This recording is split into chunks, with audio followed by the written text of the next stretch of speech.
le Code du travail est une bombe. C'est un siècle de l'histoire de France qui est en jeu. Le Code du travail, il est né en 1910.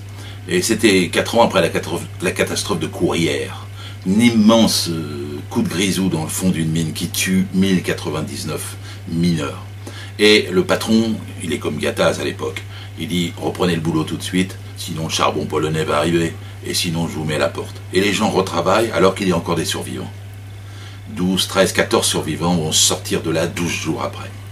Alors à l'époque, il n'y a pas BFM Télé, il n'y a pas iTélé et tout ça. Mais l'opinion est totalement secouée par ce qu'il produit.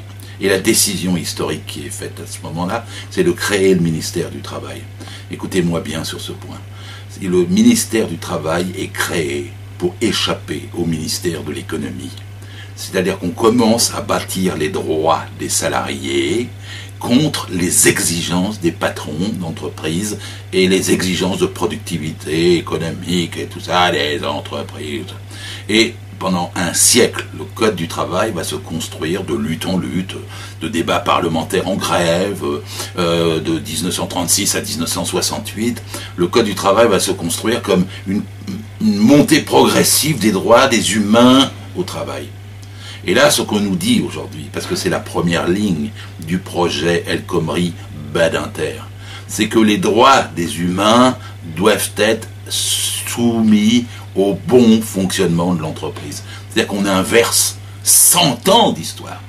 François Hollande, à la conférence de presse de septembre dernier, dit on va adapter le Code du travail aux besoins des entreprises. C'est là qu'est la trahison, c'est là qu'est la contre-révolution, c'est là qu'est la rupture théorique, juridique, historique, fondamentale, avec toutes les conséquences pratiques. Et la première phrase de la loi El Khomri, qui est extraite du préambule rédigé par Badinter, dit bien on va subordonner les droits et libertés fondamentales au bon fonctionnement de l'entreprise. Et là, c'est ça qu'on ne peut pas accepter. Parce que c'est la négation même d'un code du travail, c'est la négation même du droit de ceux qui travaillent en entreprise. Et c'est en ça qu'il faut... C'est pas une... Après, il y a 100 mesures inacceptables. Mais tout est dans ce premier point et ce premier préambule. C'est ce point-là qui mérite de dire retrait de la loi El Khomri. C'est ce point-là qui mérite de dire il faut une grève nationale pour empêcher ça. C'est ce point-là qui permet de dire nous devons stopper cet aspect contre-révolutionnaire. Je pèse bien mes mots, hein, je ne fais pas de l'excès. C'est au sens destruction d'une conception de la défense des salariés qui a prévalu pendant un siècle. Chez nous, dans notre pays. Et là, on va passer à un droit américain, on va taftaïser le droit du travail avant l'heure. Bon. Et je le dis parce que on nous dit parfois, mais le préambule de Badinter, il n'est pas... si, il est tout mauvais. Parce qu'après, tout repose sur la personne, la dignité de la personne, pas sur le salarié. Après, il n'y a plus de chiffres. C'est-à-dire qu'on ne nous dit pas ni 35 heures, ni 48 heures. Tout ça est déstructuré et libéralisé, vu avec une autre façon. C'est-à-dire qu'il y aurait une égalité entre le salarié et l'employeur, ce qui bien sûr n'existe pas. Puisque le contrat de travail, c'est un lien de subordination juridique. C'est l'employeur qui décide de la naissance du contrat, de la gestion du contrat et de la rupture du contrat. Et ce n'est pas le salarié. Il n'y a pas de droit au choix, au volontariat dans le code du travail. Ça n'existe pas. Il nous a dit ça pour le dimanche. Mais essayez de travailler le dimanche si votre patron ne veut pas. Essayez de ne pas travailler le dimanche si votre patron veut. Vous êtes subordonné, c'est lui qui décide. Et c'est pour ça qu'il y a un droit en contrepartie. C'est parce que vous avez été subordonné que vous avez un droit. Et ce qu'ils veulent me dire maintenant, c'est que vous êtes soumis librement, avec votre consentement, et donc vous n'avez plus de contrepartie. Et après, ça se discuterait les yeux dans les yeux avec votre patron pour savoir si vous travaillez 12 heures au lieu de 10 heures, si vous travaillez 60 heures au lieu de 48 heures, ça ne serait plus du domaine de la loi. Ça ne serait plus l'ordre public social, ça ne serait plus l'état de droit dans les entreprises, c'est soumis à l'appréciation du rapport de force interne à chaque entreprise. Donc vous pouvez être amené à signer n'importe quoi, sinon on vous vire. Il y a des journées de 12 heures, il y a des semaines de 60 heures possibles. Mais le patron peut, en plus de ça, vous faire signer un contrat forfaitaire, de gré à gré, dans lequel vous travaillez encore plus. Et c'est là qu'il n'y a plus de limite. Or, les durées du travail ont été faites pour qu'il y ait des limites.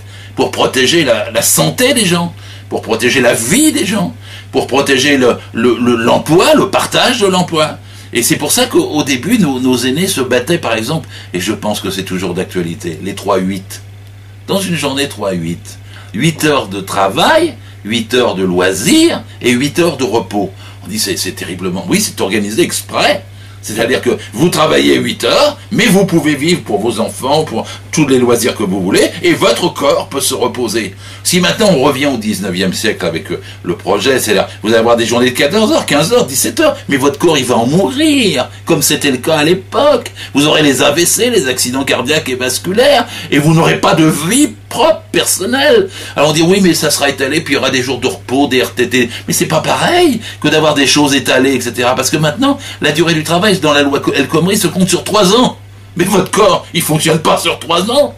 On dit maintenant qu'on peut ne plus prendre les congés payés qui ne sont plus obligatoires. Mais votre corps, il a besoin de congés payés de façon régulière et pas espacée. Et puis ensuite, après, on va vous dire, dans la loi El Khomri, que le repos quotidien peut être fractionné. Mais comment allez-vous vivre avec un repos fractionné? Et le repos quotidien est de 11 heures. C'est d'une durée d'ailleurs européenne. Si vous le fractionnez, quel est le résultat pour vous? Pour votre entourage? Pour votre vie? Et puis en plus, il devrait l'allonger, ce repos quotidien. Puisque la vérité, c'est qu'il y a le temps de transport. Et donc en vérité, si c'était 8 heures, 8 heures, 8 heures, on aura un repos quotidien de 16 heures et une journée de 8 heures. C'est ça qu'il faut aller. Il faut aller vers une semaine de 4 jours, 4 fois 8, 32. Il ne faut pas aller vers 60 heures. Je fais remarquer tout de suite que s'il y a du travail 12 heures par jour, et s'il y a du travail 60 heures par semaine, pourquoi il y a des chômeurs? S'il y a quelque chose qui ne colle pas. Donc en vérité, l'allongement de la durée du travail est une aberration. Nous avons eu 850 000 naissances depuis l'an 2000 chaque année. Ces jeunes arrivent sur le marché du travail, là, 2018, 2019, ils vont avoir 18 ans, 20 ans, ça passe vite le temps. Et jusqu'en 2030, il va nous arriver 400 000 demandeurs d'emploi de plus jeunes. Mais si on ne réduit pas la durée du travail, c'est foutu, on aura 10 millions de chômeurs. C'est ça le résultat. Et il y a quelque chose d'aberrant dans l'ensemble de cette discussion autour de la loi El Khomri. Le président Hollande, dans son avion pour aller en Nouvelle-Calédonie, là je crois, il a dit une phrase terrible. Il a dit, certes, ça ne fera pas d'emploi avant plusieurs mois. Mais c'est pour installer un nouveau modèle social. Ah bon? C'est pas pour l'emploi tout ça. C'est quel est le nouveau modèle social dont il est question? Celui de Valls, de Monsieur Valls, qui n'a rien à voir avec la gauche maintenant, qui est en train de nous défendre quelque chose de totalement différent, quand il s'en prend aux migrants, même en Allemagne, ou quand il s'en prend à la déchéance de nationalité, et que maintenant, dans la dernière année du quinquennat, il casse le droit du travail. Qu'est-ce que c'est ce nouveau modèle social? Si c'est le modèle social, tout le monde est subordonné à l'entreprise, ou l'entreprise l'emporte sur la vie des humains, c'est le contraire du socialisme, c'est le contraire de ce pourquoi la gauche se bat depuis toujours. Et je peux rajouter quelques points dans le droit du travail, parce que les licenciements vont être facilités. Ensuite, il y aura, de façon simple et claire, des situations où l'employeur pourra, pour des seules raisons de commodité, parce qu'il aura perdu 3 € l'année dernière, allonger la durée du travail et baisser le salaire, de façon à ce que, soi-disant, son entreprise marche mieux et que surtout ses marges s'augmentent. Et bien, un employeur qui va faire ça, il pouvait le faire, c'était sous Sarkozy pendant 1 an, c'était sous Michel Sapin pendant 2 ans, et maintenant c'est pendant 5 ans. C'est-à-dire vous pouvez être soumis à des adaptations et des baisses de salaire, des modifications de contrat, sans que vous ayez la possibilité de vous en défendre. Parce que si vous en défendez, alors que c'est signé, eh ben vous êtes licencié sans droit. C'est-à-dire vous n'avez pas d'avantage du tout, protecteur, formation ou indemnité. C'est à votre tort si vous refusez cette nouvelle dictat de l'employeur. Et alors on va me dire, oui, mais il y a les syndicats majoritaires qui peuvent signer. Oui, syndicats majoritaires peuvent signer. Les syndicats, vous savez, il faut le savoir, quand ils sont élus, il y a un quorum. C'est pas comme les autres élections. On ne peut pas avoir 20% de votants puis être élu majoritaire. Non, il faut avoir 50% de participants exprimés. Donc vous voyez un peu ce que ça veut dire. Et donc les syndicats majoritaires sont vraiment majoritaires. Et bien là, la loi prévoit que les syndicats minoritaires, qui n'ont eu que 30%, puissent saisir le patron pour remettre en cause ce qu'auront décidé ou pas décidé les syndicats majoritaires. À 30%, vous dites au patron, je fais un référendum. Eh oui. Et quand vous faites le référendum, là, il n'y a plus de quorum, il n'y a plus... ça peut se passer dans n'importe quelle condition, puisque c'est le patron qui le fait, qui le décide et qui dit je te mets à la porte si tu votes pas bien. C'est ce qui a été fait à Smart, en Moselle. C'est-à-dire le patron a exigé 39 heures payées 37 à la place de 35 heures. C'est illégal, parce que ça met indirectement en cause le SMIC par ailleurs. Mais quand il fait ça, les salariés sont partagés 56% pour un référendum, mais 62% des ouvriers sont contre. Les syndicats sont majoritaires, disent on ne signe pas. Et à ce moment-là, le patron va voir individuellement chaque salarié et il fait signer à 90% d'entre eux, qu'on la trouille et de perdre leur emploi, il leur fait signer la même chose par papier individuel. Or, comme c'est maintenant ce qu'il y a, c'est plus la loi qui l'emporte, mais c'est le papier individuel, chacun sera soumis à ce traitement, comme ça s'est passé à Smart. Ou de la même façon, si vous voulez, à la FNAC, où le travail le dimanche, où maintenant, alors que les syndicats majoritaires s'y opposent, ils pourront être contournés par des syndicats minoritaires, vous imaginez le bis-bis que ça créera, avec le patron qui fera un référendum pour pouvoir obtenir ce qui la majorité lui a refusé. Alors c'est terrible tout ça. On parle de dialogue social, il n'y en a plus là-dedans. Là, je fais remarquer tout de suite avec la loi El Khomri, elle était soumise à une autre loi qui était d'il y a 4 ans, qui disait qu'on ne peut pas toucher au code du travail, au droit social, sans qu'il y ait préalablement négociation avec les partenaires sociaux. Là, ils ont oublié de le faire, comme par hasard. Alors que la loi, qui vient d'eux-mêmes, leur imposait de discuter, de négocier, de contractualiser avec les syndicats, soit par un ANI, soit sous une forme autre, et ils l'ont pas fait. Ils imposent le code par la violence, par un coup d'État. Ils menacent même du premier coup du 49.3 pour pouvoir faire ça. C'est vous dire si ils s'en foutent en fait. Le but est d'arriver brutalement, violemment à casser le code et imposer ce modèle social dont ils parlent, qui est un modèle libéral, qui est en rupture totale avec notre histoire. Et leur idée, c'est en gros, que le contrat l'emporte sur la loi. Alors, méfiez-vous, si vous avez un contrat d'assurance, regardez ce qui est écrit en tout petit. Il y a toujours écrit pourquoi vous n'allez pas toucher la prime d'assurance. Les contrats en droit du travail, ça sera pareil. La loi, c'est beaucoup plus simple, ça protège le faible, tandis que le contrat, lui, il va contraindre le faible. Et le contrat, sur la loi, ça veut dire quoi? C'est ce qu'on appelle l'inversion de la hiérarchie des sources de droit. En vérité, jusqu'à présent, dans notre République, le droit venait des décisions du Parlement, de la loi universelle, et donc s'appliquait dans les entreprises les plus grandes aux plus petites. Et quand il y avait par ailleurs des négociations dans l'entreprise ou dans la branche, eh bien ces négociations pouvaient certes donner mieux que la loi, mais on retenait ce qui était le plus favorable aux salariés. Et on parle d'un principe de faveur.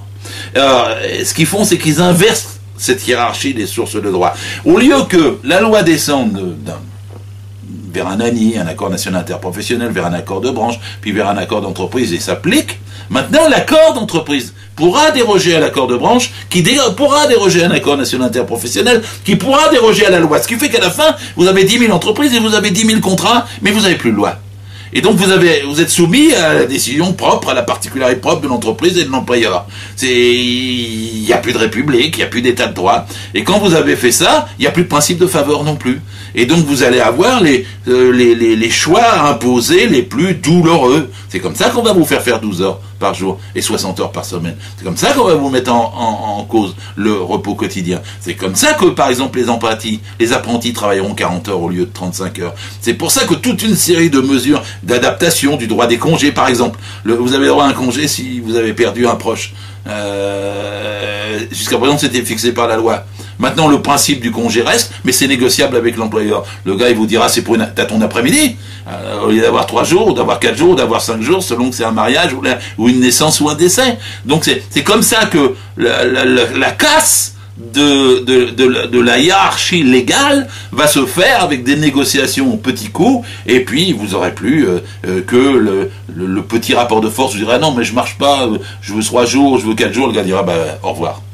Et donc vous serez menacé de licenciement. Et comme le licenciement est affaibli, vous ne pourrez pas vous défendre, vous ne pourrez pas résister, puisque vous n'avez plus de protection. Vous savez, le droit du licenciement, c'est la Déclaration universelle des droits de l'homme de 1948.